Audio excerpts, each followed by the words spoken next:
امام روضہ کا واقعہ ہے، حرم کا واقعہ ہے کہ کوئی باہر غالباً سے جرمن کا تھا یا کہیں کا انجینئر کسی وجہ سے آیا مشہد، تو اس نے دیکھا کہ حرم کو دیکھا، اس نے بولا کہ یہ کیا ہے، اتنے لوگ جا رہے ہیں. کہا کہ یہ خوب امام ہے، طبیب ہے، شفا دیتا ہے اور سارے کام کرتا ہے. تو اس نے بولا اگر ایسا ہے تو اس کا بھی اولاد بیٹا یا بیٹی کوئی بہت شدید مریض تھا، یعنی معلول تھا، اور اس نے اپنے حساب سے تو علاج کرا لیا تھا جو بھی، لیکن نہیں ہوتا تھا. تو اس نے بولا کہ اگر ایسا ہے تو میرے بیٹے کو بھی شفا مل جائے، یعنی وہ بھی ٹھیک ہو جائے.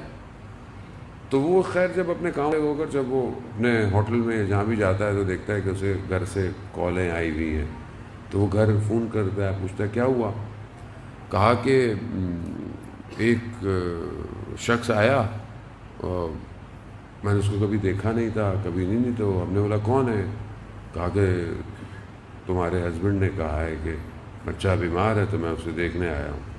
کہا ہمیں پتہ ہی نہیں چلا، ہم اپنا اس کو روک سکے کچھ نہیں. وہ آیا اور بچے کے پاس تھوڑی دیر بیٹھا اور اس کے بعد گیا. بچہ بالکل ٹھیک ہو گیا ہے.